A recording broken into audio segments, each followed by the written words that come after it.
You're watching Soccer Night in Detroit. From the grassroots of Detroit soccer all the way to U.S. Soccer Second Division, this is Detroit City FC. Goal for Detroit City. What a play by Alec Wasinski.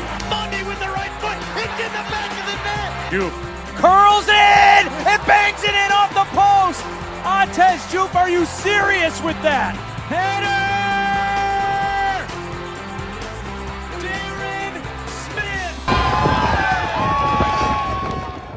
Welcome, folks, and Happy New Year to all you. We are back and better than ever.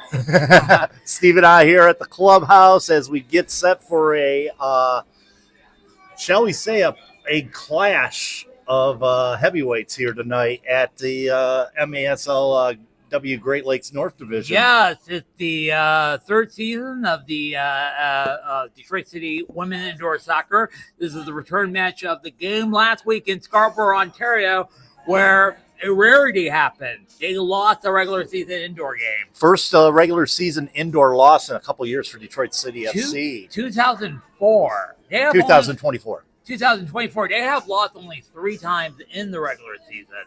Yeah, and and their last loss was against Chihuahua Savage in the final last year, but not counting the playoff, but regular season. Yeah. No, but this FC Berlin team, I mean, this is a team that's you cannot sneeze at them, definitely. But no, they're not the rookie club. No, definitely not, for sure. We were all worried when they faced on the same Youngstown Nighthawk, and they beat them 30-13. Oh my! Yeah, Youngstown not one of the strong contenders in the MASL-W, shall we say? But Detroit, started off. It looked good. I mean, they were up by a score of 4-0 at the 11:16 mark of the second quarter. However, Detroit got their first goal at the 2:16 mark from Megan Varant. She bagged a double that night. And then Ania Dow scored. Zoe Greenhog scored. And then FC Berlin came back. Yeah. 3 goals within a matter of, let's just say, almost, within 5 minutes of each other. Yeah. To make it closer. They go into the half 4-3. Detroit City would lead. Then Detroit City would score with Katie Coleman in the third quarter on an even strength goal. FC Berlin would tie it at the 5:34 mark on a Brianne Dessa goal. Kayla Addison put Detroit City back ahead by a score of 6-5, but that would be the last time that Detroit City would lead in this game. 4 straight goals by FC Berlin. Oh, yeah. They hammered us really good. Yeah. Detroit had hopefully a garbage time goal from our favorite Hannah Crum, but it was all for naught as Olivia Reicha scored what would be a 10-7 FC Berlin victory. Yeah, the killer here was in the fourth quarter. 4 straight goals by FC Berlin. Dessa, Rosacos, Da Silva, and Rowe pretty much put the nail in the coffin for Detroit City FC, and they would go on to lose 10-7. So it is the grudge match, shall we say, return matchup tonight here at Detroit City Fieldhouse. You're right, and unlike last week in Scarborough where you could hear everything in the benches where the camera was situated, it's going to be loud, literally. It is going to be loud. You're going to see there's going to be at least 400 people in the house tonight. It's going to be a sellout crowd here at City Fieldhouse. If you haven't gotten your tickets yet already, best of luck to you. Come down here early.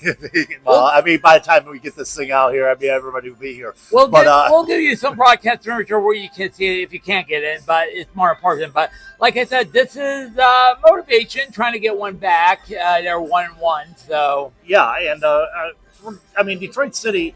I mean, the first game, Youngstown Nighthawks. Of Shellacking, what was it? 17-2 was the final. 17-2, yeah. Yeah, 17-2 was the final. Hannah Crum scored a hat trick. Yep, and no question about it. This is probably for Detroit City their biggest challenge in the last couple of years as far as divisional play goes. You're right. FC Berlin, we treated them like, hey, this could be an easy one, but no, you can't call it easy, literally. No, you definitely can't call it easy. And you know, grant you, you gotta say no. There's no easy, shall we say? There's no easy opponent No. in the world of soccer when you No. think about it. I mean, At that to Wolves. yeah, exactly. Ask that to anybody. Ask that Okay. to Celtics as of late. All right. We'll talk about that. We'll hold on that on Wednesday. Okay. Yeah, we'll definitely hold that on to Wednesday. But the thing is here for Detroit City, as you're looking at the standings in the Great Lakes North right now, FC Berlin or Detroit City does have a game in hand. Yes. So they are 3 points behind. They can even things up tonight with a win. Grant you got to score like 3 more goals more than they. Well, I don't know. The goal differential right now is FC Berlin has a plus 23 and Detroit City has a plus 12. So Yeah, it has to be a considerable margin tonight. You could for them to say win. it's because of the Youngstown Nighthawks. We were plus 15 against them, and when Berlin faced on them, it was plus 17. It was Yeah, absolutely. And of course, you got Indiana United in the division as well. 0-1, and they've only played one game themselves. So, this is, like I said, a high stakes matchup tonight here in the Great Lakes North Division. So, not sure. Like I said, not sure how this playoff is going to go. We'll talk about that down the road. Let's just say that. And just remember, it's still wide open because the Chickasaw Savage not in the league, so it's wide open. A lot of good teams still here. Obviously, Iowa Demon Hawks. They were semifinalists last year in the playoffs. And by the way, they signed 2 of the Chickasaw Savage players. They're on their team. So, well, that'll give Galazzo Boy a lot to cheer about. brother. And actually, speaking of which, the last goal that Detroit City scored, the announcer for FC Berlin called it up, Galazzo. It was a spot foul, for God's sakes. A penalty kick spot foul. It was. It was. It was. I mean, yeah, she got it around the wall, but it wasn't a Galazzo. No. It was not a Galazzo. Do we have brother. to? Let's explain this. Explain the rules. Make the rules of what a Galazzo It is. must be a very hard shot from outside the penalty box. You know what I mean? Like a 25, 30-yarder, or I've seen it for 3 or 4 times. A big from way downtown in Newport, bang. You know what I mean? That's it. Yeah, I mean, a Galazzo would be what Kane did the other night against the Lakers. That's a Galazzo. Oh, okay. When the defender slipped and fell on the court, and then Kane bombs a 3 from way downtown. Yeah. That's the basketball version of a Galazzo. That's the basketball version of Galazzo. Unless you're Steph Curry scoring Galazzos all the time. Exactly. If you saw his early career, he was shooting them from way, way, way downtown. Shooting them from the locker room. Oh, yeah, that Bio Cup a couple weeks ago. Yeah, but needless to say, big match for Detroit City tonight. Get back in the form. But like I said, these girls need a little bit of adversity. Yeah, it looks like, because I mean, last year, steamrolling through the Great Lakes North the way they did, with the division the way it was set up, or I think it was just the Great Lakes division. Now it's divided into North and South. Yes, here. And we're facing on 2 crossover opponents during the season. Absolutely. So South, I mean, this is the first home game of the year. However, Detroit will be back on the road for the next few weeks before coming back to the Field House in early February, in which they'll be doing 4 out of the last 5 games. They saw the scheduling. They thought maybe the Lions was going to be in the playoffs, and it would want the area. Unfortunately, yeah, that's not going to happen, folks. No. So, but needless to say, I give you sour grapes for the Lions to watch away all the Lions things. Sour grapes for everything. I know. As we close out 2025. I mean, careful, yeah. And don't forget, I got some ginger ale. Happy New Year. Yes. Yes, you have to be careful. Sometimes these bigger things are very goosey. As long as it's not the apple, we're good to go here. You're turning on the apple? No, yeah. Well, the apple. Well, not the sour grape one. It's just the candy apple one. Oh, candy apple. I've noticed with, there's just a certain rate of carbonation in there that it rises to the top real quick. So it's like the cream rises to the top every single time, man. Every single time in competition like that. But let's take a look at Detroit City as a whole right now. Our leaders as of late. Hannah Crum, friend of the show, friend of the show right now. She has 4 goals, leading all scores. Also, Katie Coleman with 4 goals on the year. Megan Durant with her 2 goals the last week in Scarborough or in Toronto, Scarborough, wherever they were playing. That's a suburb of Toronto. Exactly. In the GTA. Everything. Kitchener's not even a suburb of Toronto. So it's like, what the hell? Whatever. That's why they call it the GTA, Greater Toronto Area. Gotcha. Ania Dow with 3 goals. Mackenzie Ruber with 2 goals. Kayla Addison with 2. Zoe with 2. And then Aaron Torrance with 1 goal as far as your leading goal scorers are concerned. Alexandra Tefen has 2 assists on the year for 2 points on the year thus far. The other goal scorers for Detroit City, Ella Karolak and Amanda Britton are your goal scorers so far this year for Detroit City FC. So, like I said, redemption match tonight for Detroit City. They really need the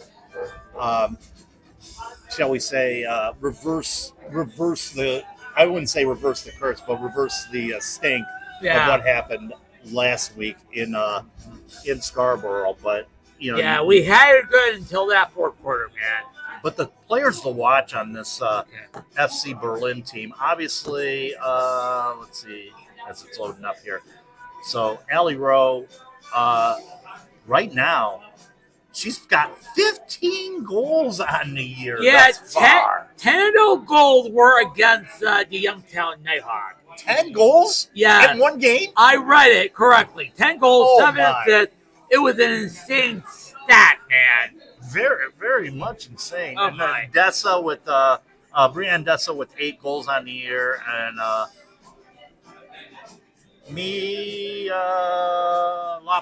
Milopoulos with 3 goals, De Silva with 4 goals. Those are your top goal scorers there.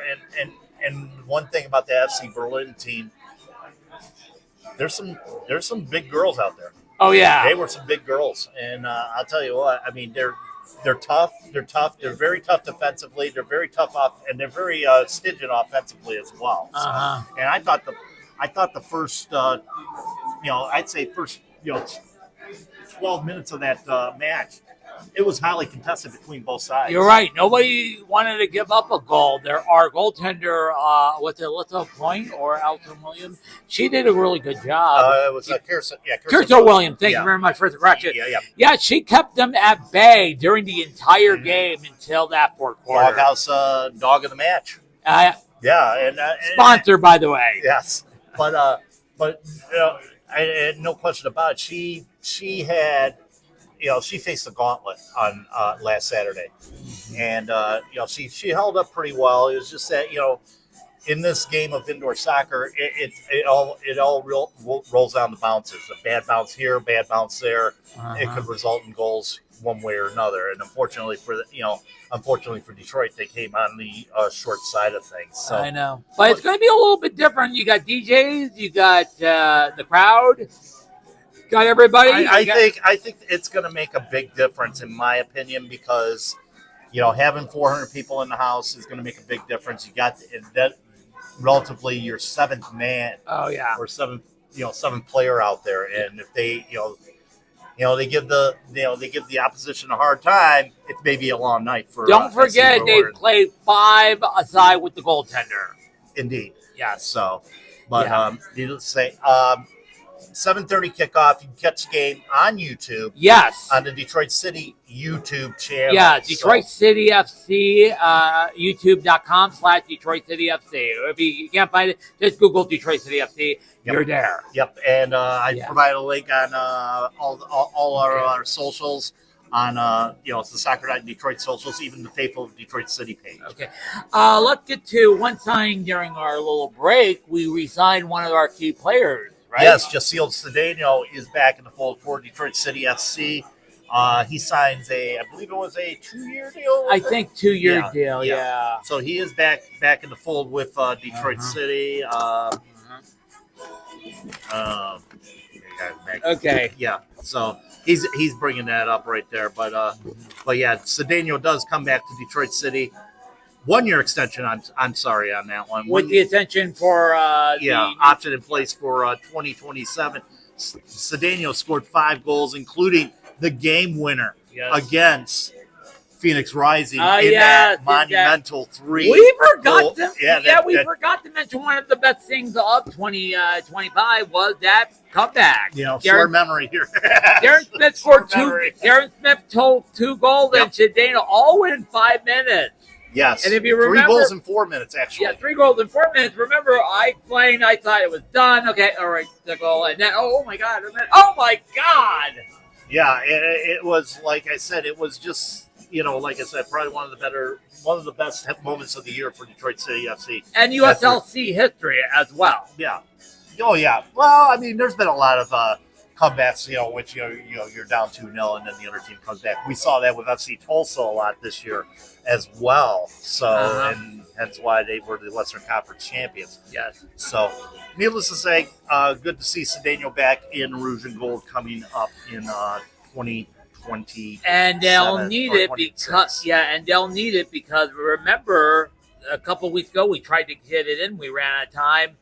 Let's talk about 2026, the last season at Keyword. Yep. We know the 2 opponents for the first 2 games. March the 14th for the last home opener, and this is going to be the first time we open the season at home. Yes, indeed. And,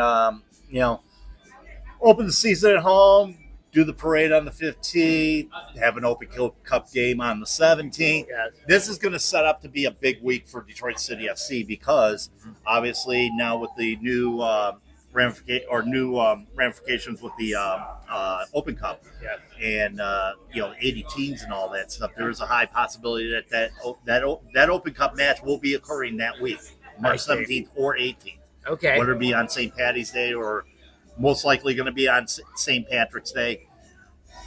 We don't know if it's going to be played here in Detroit or if it's going to be played elsewhere. We'll find that out once that it all have to do about the draw. If your name gets drawn first, you get to play a home game. And most likely, what the deal is on that is going to be it's going to be a local opponent. Local opponent. And we mentioned a couple, local. Most likely, it's going to be Flint City. Most likely, I'm thinking it's going to be Flint City. Okay. The question is whether or not it's going to be held here at Keyworth or going to be held at Stadium. No, it will not be held at Atwood Stadium. I was told that they do seasonal.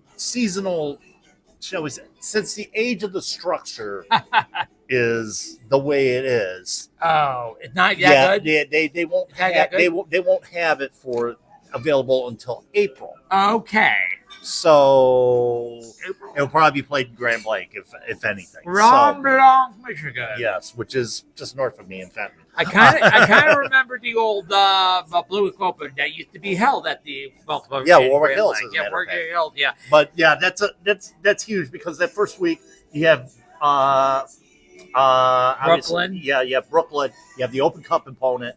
And then you travel down to Indy to take on Indy 11. And their new goaltender, Eric Dick, who just fresh up of his MVP performance in the finals and all throughout the playoffs, didn't let a goal. And you want to bring up his tweet because we'll talk about that later when we get to the end of this segment here. Okay. A lot doing with. And then on March 28th against at Charlottesville FC, Charleston Battery here at Keyword. Yes. So the first half and of the team is not going to be that great this year with a lot of players leaving. I wouldn't doubt Charleston Battery one bit, despite all the players leaving. That's a pretty good squad that Ben Pierman's got. And he resigned a new contract with exactly. them. I think they're going to be okay. Okay. So and then pretty much the first part of the schedule, it's home away, home away, home away. Yes. We host Sporting Club Jacksonville, the other expansion team coming in. Yes, and the Northern Guard will be ready because one of the minority owners is former quarterback Tim Tebow. The rematch against the Pittsburgh Riverhounds is April 18th over in Pittsburgh. And I don't think they're going to repeat that champion because they have lost a lot. Eric Dick, I mentioned. Josh Schubert is leaving the club. He hasn't signed anything. And just recently, Augustine Williams. Yeah. I know. I mean, Augie Williams, one of the main – Augie Williams, who came from I believe he did come from Indy 11 to Pittsburgh, played a couple years at Pittsburgh, and now he's but they still have Danny Griffin and Robbie Metz, the hometown kid. Yes. They just signed a goalkeeper a couple days ago themselves, or actually yesterday. Okay. But here we go. May 2nd. Lou City. The first of 4 times that we meet Louisville City this year. That's kind of ridiculous. They said that the Eastern Conference would face on 4 or 5 or 6 Western Conference teams. Why 4 times? One of them is part of the USL Cup. Yeah. One of those the 2 matches. We play 2 matches at home prior to going over there. The second match at home will be June 20th. That's the USL Cup match against Lexington. No, against Lou City. That's the second time. Right. And then late in the year, we got 2 matches with them in the push to the playoffs, August 29th, and the season finale on October 24th. And that's in Louisville. Yes. Louisville. You complained about this last show. Why are we facing on to the best team, Tampa Bay and Lou City? Well, Tampa Bay is going to come in here on August 22nd, so that's going to be another late season foe for us. And that team is loaded, literally. And I do mean loaded. They went out for bear this year as far as signings go. And they signed M.D. Miley from Charlottesville, right? From Charleston Battery. Yeah. A boatload. They released a lot of players, but they signed a boatload of players themselves, and they've made themselves. They made themselves pretty much the favorites in the Eastern Conference with all their signings. Big question: who's running the team, Mr. Burns? Tampa Bay Rays have control of that, and they got some clout. They have new owners, by the way. Speaking of another team that's been, speaking of another team that's been loading up for bear, Lexington SC. Yeah, they were going to face on an Open Cup match. Yeah, no, they were loaded. They got Aaron Malloy from Charlottesville. And the big sign this week, a record transfer loan, Philip Goodman go from Louisville to Lexington, the other side of the state. I know, and that's a huge signing for them. And of course, they're putting out the money for those guys. Is Princess Moorbach the character from the Powerpuff Running Ring, the checkbook for like a 10? And we don't know. And that will be the only time we'll be playing them at all this year. Yeah, because they're like Tampa Bay. We're on the outside looking in. Spend some money so that they can get their players and get some players and all that so that they can get above the playoff line. Do you think they're the favorite in the West? Maybe one of the favorites. I can't really say how much that Eastern Conference is going to, or the Western Conference is going to look like this year because the last couple of seasons, the Western Conference pillow fight has been hot and heavy. Literally. Exactly. So I mean, you never know when you can say what the top 8's going to be. Yeah. I did mention Tampa. We did mention Tampa Bay. Let's see. As far as other teams concerned, El Paso coming June. Yeah, El Paso. They just got a new coach themselves. But they're going to have to do without the service of Juan Will Cabrera, who signed contract to what is the team? Yeah. We take on the Western Conference champs on August 8th. Oh yes, Tulsa FC over at One Oak Field. So I know that's one of those. That's one of those key matchups to be there. But as we mentioned, deeply mentioned, at the end of the year, you got Birmingham. And then October 10th will be the final game at Keyworth Stadium. You don't like thunder, yes. October 10th, Rhode Island FC will be the last ever regular season opponent to play at Keyworth Stadium in Hamtramck. After 11 years, 200 and 300 matches, there's going to be some hard emotion on that date. A little bit of hard emotion, I would say, because, like I said, Keyworth's been a faithful home for Detroit City FC. And, we went there because we were a growing club back in 2016. We outgrew Cass Tech. We outgrew Cass Tech, and much in the way we're outgrowing Keyworth now, hence Alumni Field coming to a boot. But I it's know. going to be a very emotional.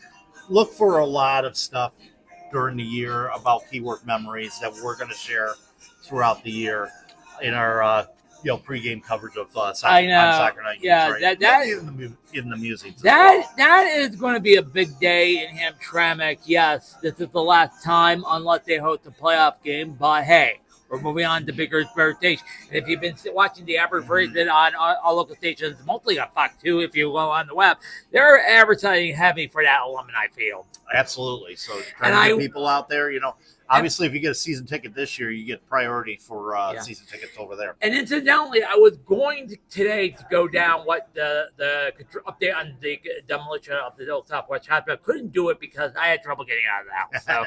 So, well, I'll guarantee you, I will try to get a picture for moving next on Wednesday. There we go. There we go. So, but as I mentioned, at the end of the year, like I said, you got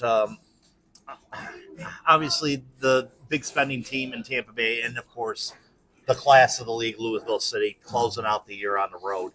Yeah, you cannot think. I was going to say Charleston and Tampa Bay last year were two tough opponents. Yeah, right. And we were battling Tampa Bay for a playoff spot. Yeah. This year, Tampa Bay. You can't ask for a harder schedule. I mean, it's like, okay, you can't ask for a harder schedule. It is going to be a harder schedule. We know Lucy is good in the regular season, except for the playoffs where we upset them and won for the first time ever. Yeah. We have done well in Tampa Bay over the years, but, dude, with the Eastern Conference All-Star team at Bay next year, it's going to be I said, you have to have 6 points to make sure, not being the 6 point. You have to be consistent. Like we said near the end of the year, consistency during the season. And there's still players coming about during the offseason. Speaking of which, the contract ended on Thursday. Or no, ended on Thursday, basically. December 31st was when the ball dropped Thursday morning. They had no contract. Yeah, the CBA is effectively done. However, there's been a couple signings, as you know. Okay. Pittsburgh signed a goaltender, and also I believe it was New Mexico that signed a goaltender. Or I don't know, but there has been a couple signings, so they can still sign players. Okay. And whatnot. No word from USL-PA on whether they're going to have a strike. No word from USL on whether there's going to be a lockout. We have heard from the Players Association. Absolutely, and we'll delve into more of that next on Wednesday. And incidentally, this is not the only minor league sport labor issue. The WNBAs have their issue trying to get more money for the players. Mm-hmm. And just recently, the ECHL, the East Coast Hockey League, went through a day strike. The players went on strike, but it ended after a day after they came to terms. So hopefully they will come to terms before the season kick off on March 7th. We're not playing on March 7th, but you know. Yeah, we're hoping ourselves that this gets resolved by the time training camp should be coming up in the next couple weeks or so. Yeah, we want to get this done and over with. The next scheduled bargaining session isn't until Thursday of this week, I believe. I guess so, January 8th. January 8th. So we'll delve more into that on the musings this week. I mean, there's a couple good quotes that are out there. Eric Dick had a good quote on Thursday or whatever it was after the expiration of the original agreement. But mind you, right now, player movement is still going on. So there might be still some signings that we'll be talking about in the near future. Plus, also, college developmental pro camp was taking place. It's taking place right now. I see. For Detroit City FC as they look for some players. Some players from the college rank. Yes, that have been identified by scouts in the organization. So, all right. But before all that, we got a game tonight. Detroit City FC taking on FC Berlin, 7:30 kickoff here. YouTube.com/Detroit City FC. That's the only place you can find it. And we'll be right here at the clubhouse. And by the way, if you're wondering, no, I'm not calling the game. They have a professional calling the game. yes, So, yeah. yes, exactly. So Okay. yeah, we're parapros, not parapros. You don't want to take from the profession of from the teachers or whatever. We're still rookies. Yes. Literally, so yeah. Yes. Shall we say that? Okay. But until we meet you after hours. I will be there after hours. Yes, first after hours of the year from the clubhouse. Keep your feet on the ground. Keep reaching for the galaxy.